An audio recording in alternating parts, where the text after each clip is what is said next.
chế bởi dương chọn ở sử dụng chế sò dương đặt cho bạch cô rồi để xa ấy mật hiện nhóm quạt ọt nhằm sạch cô dương lỗ ổn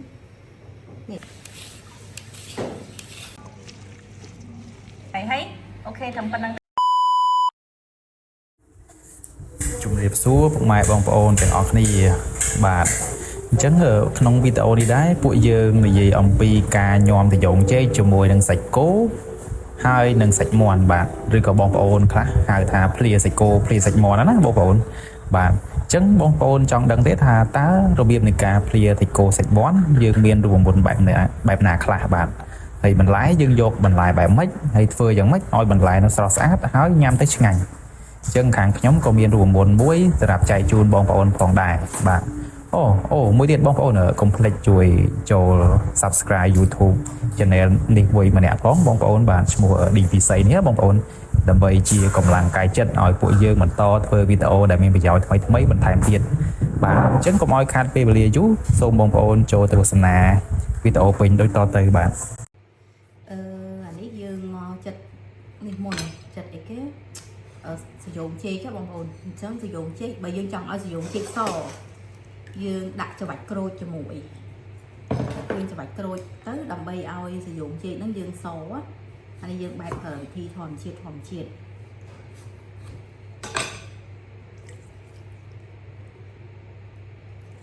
ចា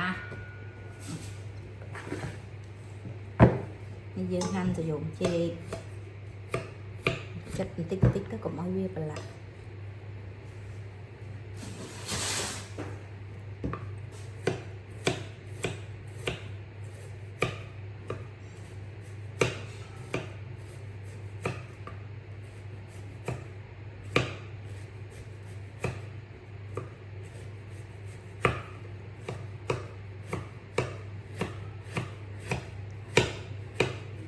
បិទ យើងល្អបងប្អូននេះសាច់យកសាច់ចឹងមានតែយើងទៅសាច់ស្រួលវាស្វិតពេលញ៉ាំទៅវាអត់ឆ្ងាញ់ហើយយើងហាន់ស្ដើងណាយើង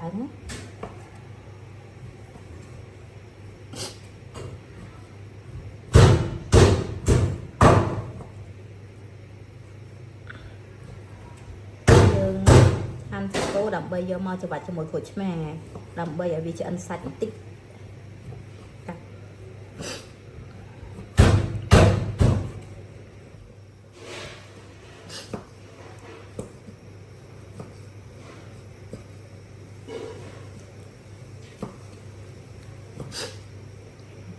sẽ có những đạo phần này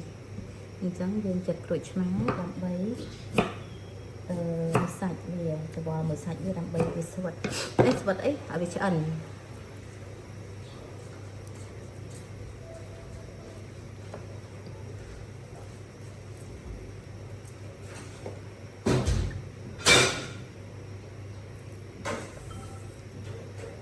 thơ bay về đây là bóng lươn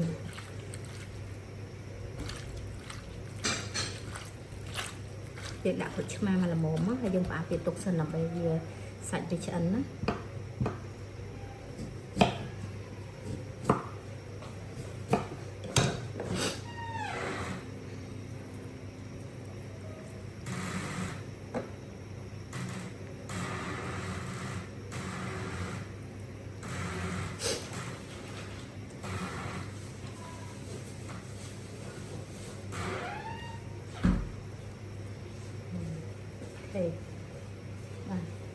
dương liên về làm bây giờ đi xa tịch nhưng đậm bờ tới cái bóng bộ làm bây giờ đi cắt của mọi thùng lần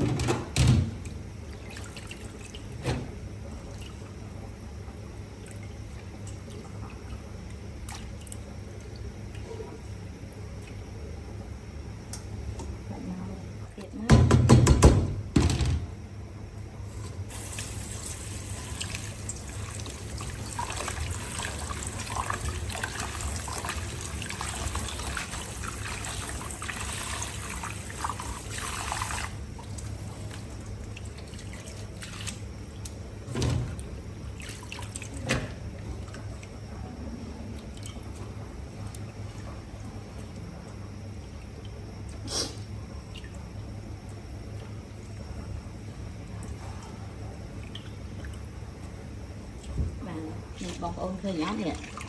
អត់ខ្មៅណាដល់ពេលយើងត្រាំជាមួយក្រូចឆ្មាអញ្ចឹងណាអញ្ចឹងយើងលាងវាពី3ទឹកទៅបងប្អូនលាងវាពី3ទឹកដើម្បីឲ្យវាកាត់ជាតិជ្រៅទៅអញ្ចឹងយើងមិនបាច់ទៅដាក់ស្អីគេដាក់ស្អីគេទេដើម្បីកុំឲ្យវាខ្មៅអីកុំបាច់ទេយើងដាក់បែបធម្មជាតិយើង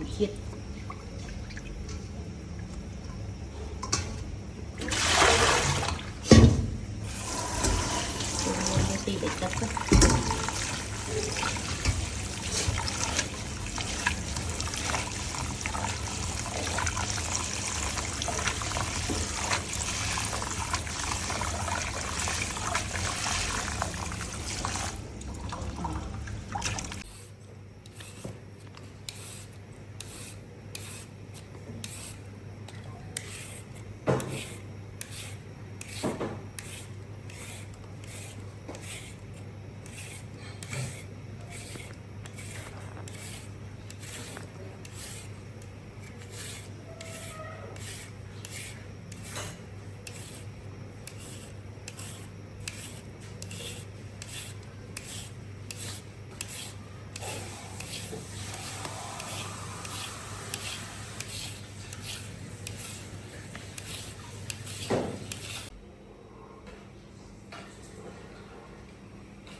លាសាច់មាន់មុនហើយបានយើងដាក់សាច់គោក្រោយដោយសារអីមិត្តភក្តិខ្ញុំគាត់អត់ញ៉ាំសាច់គោអញ្ចឹងយើងទាសាច់មាន់ឲ្យគាត់មុនសិន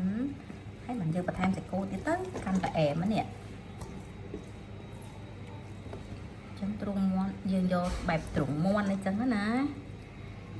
អូខេហើយឲ្យវាស្មូតតិចមកបានណារបស់ដែលពិសេសជាងគេសូមបង្ហាញបងប្អូននេះ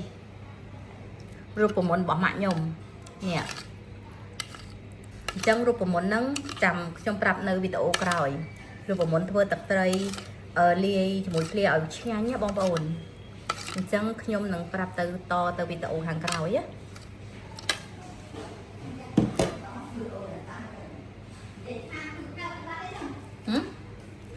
ហាបើសិនមកខ្ញុំហៅមកវិញច្រ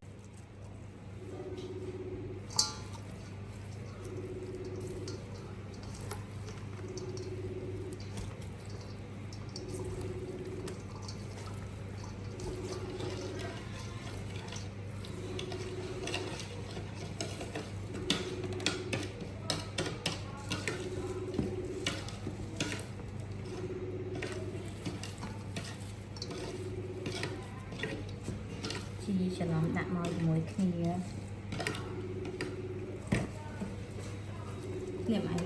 ហាន់ម្ទេសដាក់បន្តិចមក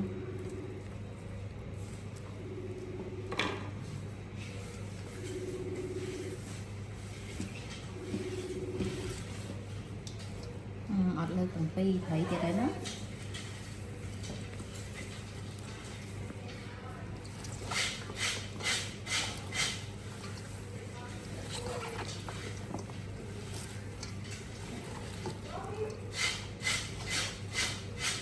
កាត់សិនណា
thì có bằng hàoจะบอกโชว์เคลียร์แมว